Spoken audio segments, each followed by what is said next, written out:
कक्षा 5 की पाठ्यपुस्तक हमारे आसपास का 13वां पाठ बसेरा ऊंचाई पर, पृष्ठ संख्या 120। कहानी एक यात्री की। मैं हूँ गौरव जानी और यह है लोनर, मेरी सबसे बढ़िया साथी, मेरी मोटरसाइकिल। अंग्रेज़ी में लोनर का अर्थ होता है अकेला रहने वाला। वैसे तो मेरी मोटरसाइकिल अकेली नहीं है, उसके साथ मैं हूँ हरदम। हम दोनों ही मुंबई की भीड़-भाड़ वाली, शोरगुल वाली गलियों और ऊंची ऊंची इमारतों में से निकलने का मौका ढूंढते रहते हैं। हम दोनों को ही अपने सुंदर देश के अलग अलग इलाकों में घूमने का बहुत शौक है।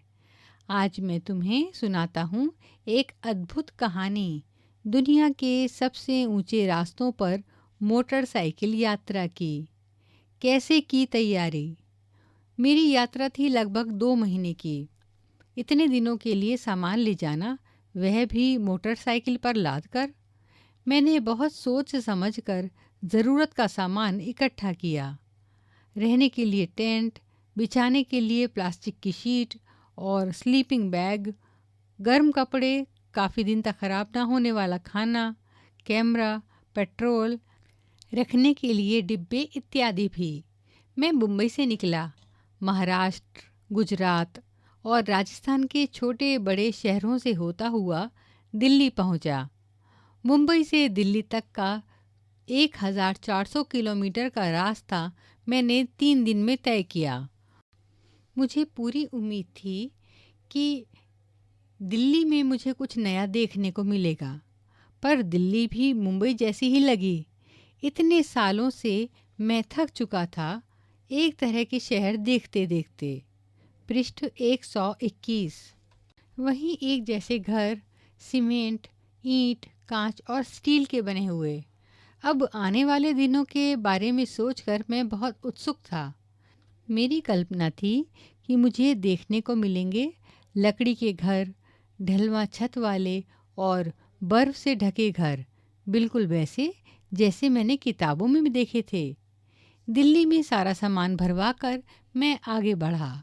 2 दिन बाद मनाली पहुंचकर पहाड़ों की ताज़ी हवा के बीच मैंने चैन की सांस ली। असली यात्रा तो अब शुरू होनी थी।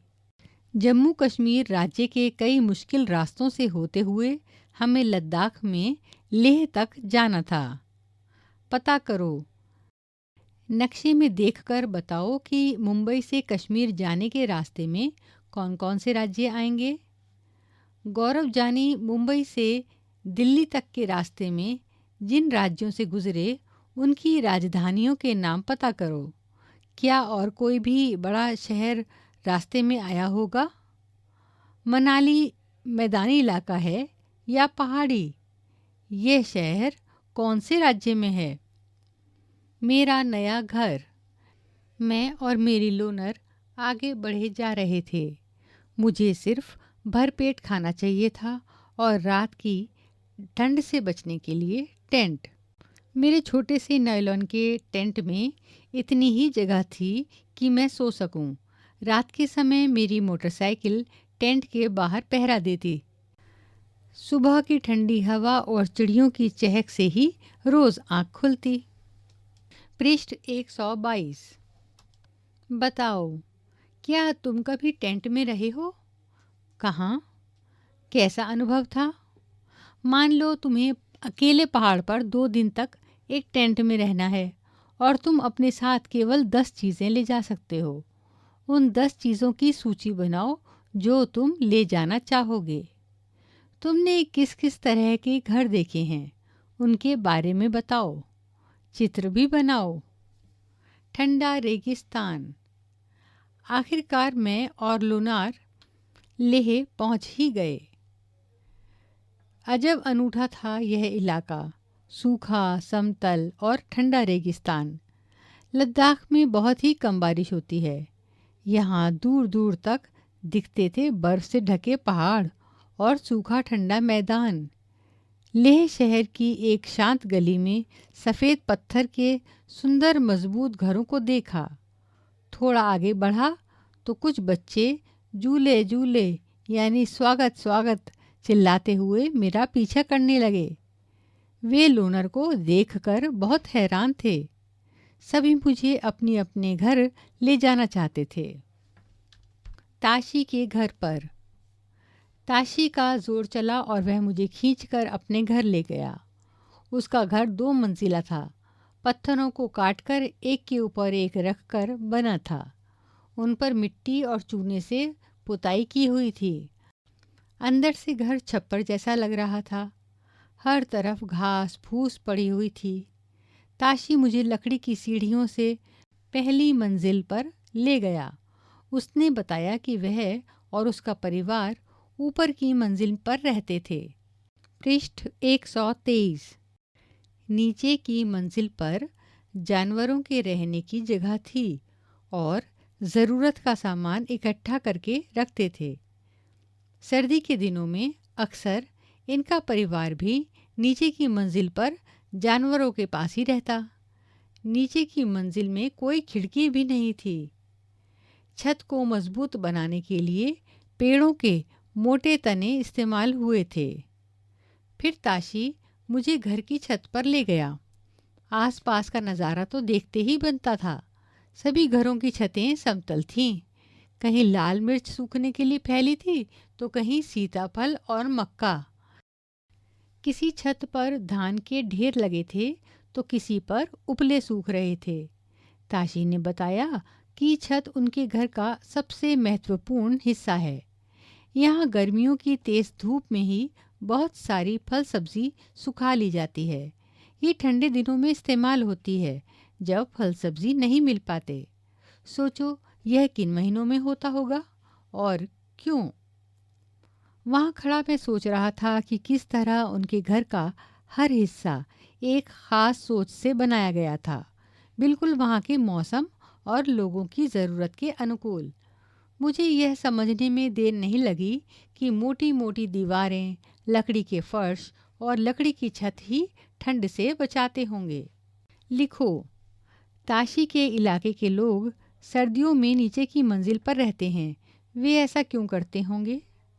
तुम्हारे घर की छत कैसी है? तुम्हारे यहाँ छत किन किन कामों के लिए इस्तेमाल होती है? पृष्ठ 124। दुनिया की चोटी पर लोगों का बसेरा। अब समय था आगे बढ़ने का। टेढ़े मेढ़े संकरे पहाड़ी रास्तों से होते हुए मैं बहुत ऊंचाई पर जाता जा रहा था।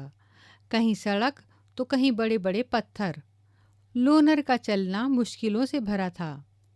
अब मैं चांगयांग इलाके की ओर बढ़ रहा था। लगभग 5000 मीटर की ऊंचाई पर बना यह मैदानी इलाका बिल्कुल सुनसान और पथरीला था। इतनी ऊंचाई पर सांस लेने में भी मुश्किल हो रही थी। मेरे सिर में दर्द होने लगा और बहुत कमज़ोरी महसूस होने लगी। फिर धीरे धीरे ऐसी हवा में सांस लेने की आदत सी पड़ गई। मैं कई दिन तक यहाँ मोटरसाइकिल पर घूमता रहा, लेकिन दूर दूर तक कोई भी दिखाई नहीं पड़ता था। ना ही कोई पेट्रोल पंप, न मैकेनिक। सिर्फ दूर दूर तक फैला नीला आसमान और पहाड़ों के बीच बहुत से तालाब। कई रातें और कई दिन बीत गए। मैं अकेला ही बढ़ता रहा। फिर एक दिन अचानक मेरे सामने था बड़ा सा हरा मैदान और उसमें चरती भेड़ बकरियां। थोड़ी ही देर पर मुझे कुछ टेंट दिखाई दिए। मैं हैरान था कि इस सुनसान इलाके में ये कौन लोग थे और क्या कर रहे थे। पता करो, तुम जिस इलाके में रहते हो वह कितनी ऊंचाई पर है। गौरव जानी ने ऐसा क्यों कहा? इतनी ऊंचाई पर सांस लेने में भी मुश्किल हो रही थी। तुम कभी पहाड़ी इलाके में गए हो? कहाँ? वह कितनी ऊंचाई पर था? क्या वहाँ सांस लेने में तुम्हें भी परेशानी आई? तुम ज़्यादा से ज़्यादा कितनी ऊंचाई तक गए हो? पृष्ठ संख्या 125। चांगपा। वहाँ मैं मिला नामग्याल से। उन्हीं से मुझे चांगपा के बारे में पता चला। इतने बड़े इलाके में सिर्फ 5,000 लोग। चांगपा घुमंतू लोग हैं जो हमेशा एक ही जगह पर नहीं रहते। अपनी भेड़ बकरियों के झुंड को लेकर पहाड़ों में हरे मैदानों की खोज में घूमते रहते हैं। इन्हीं जानवरों से उन्हें अपनी ज़रूरत का सामान मिल जाता है। दूध, मांस, टेंट के लिए चमड़ा, स्वेटर और कोट के लिए ऊन आदि। भेड़ बकरियां ही इनकी सबसे बड़ी पूंजी हैं। जितनी भेड़ बकरियां उतना ही ऊंचा परिवार का स्तर। चांगपा खास तरह की बकरियां पालते हैं जिनके बालों से दुनिया की मशहूर पश्मीना ऊन बनती है। जितनी ठंडी और ऊंची जगह होगी, इन बकरियों के बाल भी उतने ही ज्यादा और नरम होंगे। इसीलिए चांगपा इतने मुश्किल हालात में भी इतनी ऊंचाई पर रहना पसंद करते हैं। यही है इनकी जिंदगी।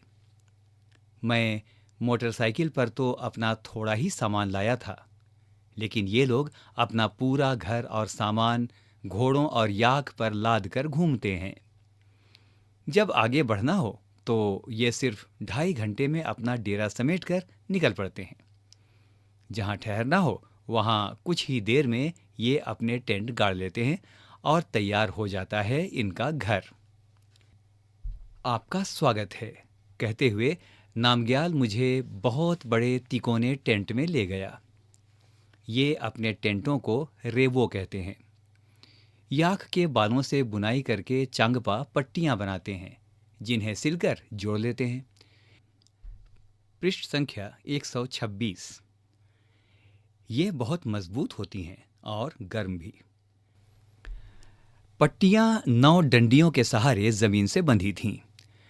टेंट लगाने से पहले जमीन में 2 फुट गहरा गड्ढा खोदते हैं और गड्ढे के आसपास ऊंची जमीन पर टेंट लगाते हैं।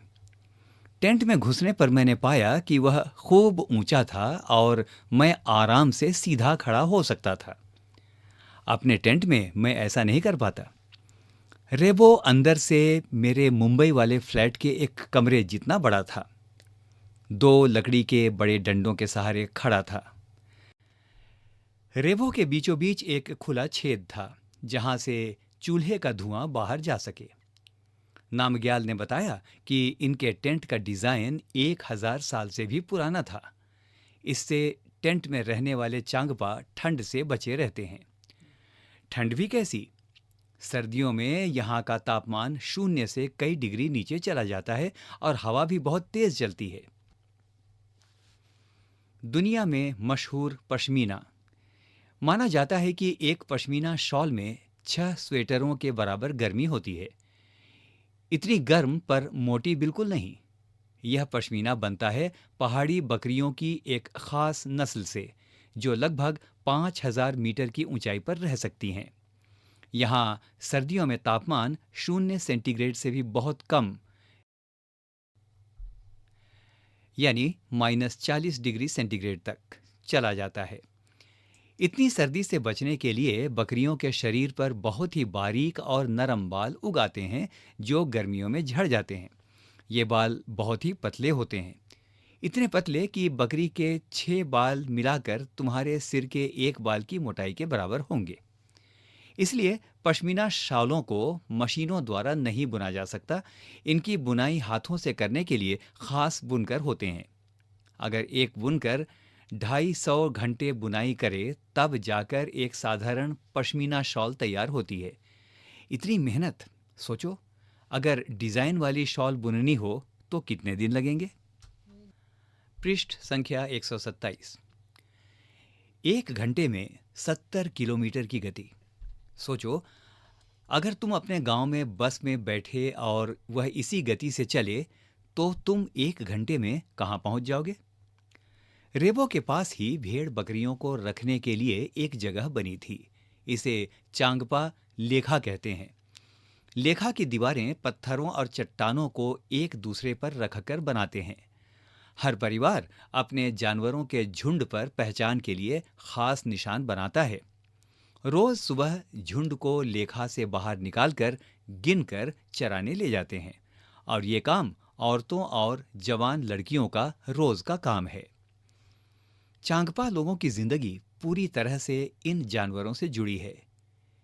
क्या कोई जानवर तुम्हारी जिंदगी का हिस्सा है, जैसे तुम्हारा कोई पालतू जानवर या खेती में इस्तेमाल किए गए जानवर इत्यादि? ऐसे 5 उदाहरण सोचो और लिखो कि जानवर तुम्हारी जिंदगी से कैसे जुड़े हैं। क्या भेड़ बकरियों को अपने शरीर के बाल की जरूरत नहीं होती? चर्चा करो, पता करो। तुमने पढ़ा कि चांगथांग इलाके में तापमान 0 डिग्री सेंटीग्रेड से काफी कम हो जाता है। टीवी या अखबार में देखकर बताओ कि और कौन से शहर हैं जिनका तापमान 0 डिग्री से भी कम हो जाता है। वे शहर भारत के हो सकते हैं या किसी और देश के भी। किन महीनों में तुम्हें ऐसे तापमान की खबरें देखने को मिलेंगी? श्रीनगर की ओर। मैंने कुछ दिन इन लोगों के साथ बिताए। न चाहते हुए भी आगे तो बढ़ना ही था। लेह से वापसी की यात्रा मुझे इस अनोखे इलाके से दूर एक दूसरी ही दुनिया में ले जाने वाली थी। लेह से वापस आते समय मैंने श्रीनगर की ओर का रास्ता पकड़ा। कारगिल से होता हुआ फिर श्रीनगर पहुंचा। रास्ते में मैंने कई तरह के घर और अद्भुत इमारतें देखीं। फिर कुछ दिन मैं श्रीनगर में रहा। वहां के अलग घरों को देखकर मैं हैरान था। उन घरों ने मेरा दिल ही जीत लिया। कोई पहाड़ पर तो कोई पानी पर, तरह तरह के घरों में लोग रहते थे। पृष्ठ संख्या 128। उन घरों में मैंने कई फोटो खींचे। ये फोटो तुम भी देखो। अपने सफर की शुरुआत पर निकलने से पहले मैंने कभी सोचा भी न था कि एक ही राज्य में मुझे इतनी तरह के घर और लोगों के रहन सहन के तरीके देखने को मिलेंगे। लेह में एक अनुभव था दुनिया की चोटी पर रहने का और श्रीनगर में अनुभव था पानी पर रहने का। इन इलाकों में घर भी ऐसे खास थे जो वहां के मौसम के अनुकूल थे। वापसी का समय। फिर आगे बढ़ने का समय आ गया। इस बार जम्मू शहर से होते हुए जाना था। अब फिर वैसे ही घर दिखे जिन्हें देखकर मैं बड़ा हुआ हूं। वही सीमेंट, ईंट, कांच और स्टील। इस बारे में कोई दो राय नहीं कि ये मजबूत और टिकाऊ हैं, पर इनमें उन घरों जैसी खासियत नहीं थी जो मैंने खुशकिस्मती से लेह और श्रीनगर में देखे। फिर से उतना ही लंबा वापसी का सफर करके मैं और लोनर मुंबई पहुंचने ही वाले थे। मुंबई शहर की भीड़ भाड़ वाली सड़कों पर लोनर वापस नहीं आना चाह रही थी। मेरा मन भी भारी हो रहा था, पर अंदर से दिल में एक खुशी थी। इतना कुछ अनोखा और नया मैं अपनी यादों और अपने कैमरे में कैद कर लाया था। और यह अंत थोड़ी ही है। मैं और मेरी मोटरसाइकिल फिर जब इस शहर से ऊब जाएंगे तो निकल पड़ेंगे एक नए सफर पर। देखो और बताओ। देखो, जम्मू कश्मीर में अलग अलग तरह के घर हैं जो कि वहां के लोगों की जरूरत और मौसम के अनुरूप बनाए जाते हैं। पृष्ठ संख्या 129। श्रीनगर के घरों पर एक नज़र। यहाँ 6 तस्वीरें दी गई हैं। पहली तस्वीर श्रीनगर में बाहर से आए कई टूरिस्ट या हाउस बोट में जो रहते हैं उनके बारे में है। हाउस बोट 80 फुट तक लंबे होते हैं और बीच से इनकी चौड़ाई 8-9 फुट तक होती है। दूसरी तस्वीर, बोट की तरह बने लकड़ी के डोंगे पानी पर तैरते रहते हैं। श्रीनगर की डल लेक और झेलम नदी में इन डोंगों में कई परिवार रहते हैं। मकान की तरह इस डोंगे में भी अलग अलग कमरे होते हैं। तीसरी तस्वीर है हाउस बोट, और हाउस बोट के बारे में यहाँ पर बताया गया है।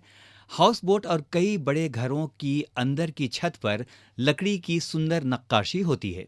इनमें एक खास डिज़ाइन ख़त्म बंद है जो जिगसॉ पजल जैसा दिखता है। दूसरी तस्वीर में चलते हैं। पत्थरों को काटकर एक के ऊपर एक रखकर बनाए गए घर कश्मीर के गांव में दिखते हैं। पत्थरों के ऊपर मिट्टी की पुताई की जाती है और लकड़ी का भी इस्तेमाल किया जाता है। इन घरों की छत ढलवां होती है। अगली तस्वीर। यहाँ के पुराने घरों की खासियत है ये जालीदार खिड़कियाँ। ये बाहर की ओर उभरी होती हैं। इन्हें डब कहते हैं। इनमें बैठकर बाहर का नज़ारा बढ़िया दिखता है। और अंतिम तस्वीर। यहाँ के पुराने घरों की खासियत है पत्थर, ईंट और लकड़ी को मिलाकर बनाना। घरों के दरवाज़ों, खिड़कियों पर डिज़ाइनदार मेहराब बने होते हैं। पृष्ठ संख्या 130। क्या तुम्हारे इलाके में अलग अलग तरह के घर हैं? अगर हाँ, तो इसके कारण सोचो। तुम्हारे घर में क्या कोई खास बात है, जैसे ज़्यादा बारिश होती है तो ढलवां छत या बड़ा बरामदा, जहाँ गर्मियों में सोते हो और धूप में कुछ सुखाते हो? अपने घर के बारे में सोचो। घर बनाने के लिए किन चीज़ों का इस्तेमाल हुआ है? मिट्टी, पत्थर, लकड़ी या सीमेंट? अपने घर की खास बात चित्र द्वारा दिखाओ। सोचो और लिखो। इस चित्र को देखो। क्या इसमें कुछ घर पहचान पा रहे हो? ये लकड़ी और मिट्टी के घर हैं जिनमें सर्दियों में कोई नहीं रहता। गर्मियों में बकरवाल लोग यहाँ रहने आते हैं जब वे बकरियों को चराने के लिए पहाड़ों की ऊंचाइयों पर ले जाते हैं। अंदाज़ा लगाओ कि बकरवाल और चांगपा लोगों की ज़िंदगी में कौन सी बातें मिलती जुलती हो सकती हैं और क्या फ़र्क है। हम क्या समझे? तुमने जम्मू कश्मीर के तरह तरह के बसेरों के बारे में पढ़ा। कुछ ऊंचे पहाड़ पर, कुछ पानी में, कुछ जिनमें लकड़ी और पत्थर पर सुंदर डिज़ाइन है, कुछ जिन्हें बांधकर किसी और जगह भी ले जाया जा सकता है। बताओ, यह बसेरे वहाँ के लोगों की ज़रूरत के हिसाब से कैसे बने हैं? यह घर तुम्हारे घर से कैसे अलग हैं?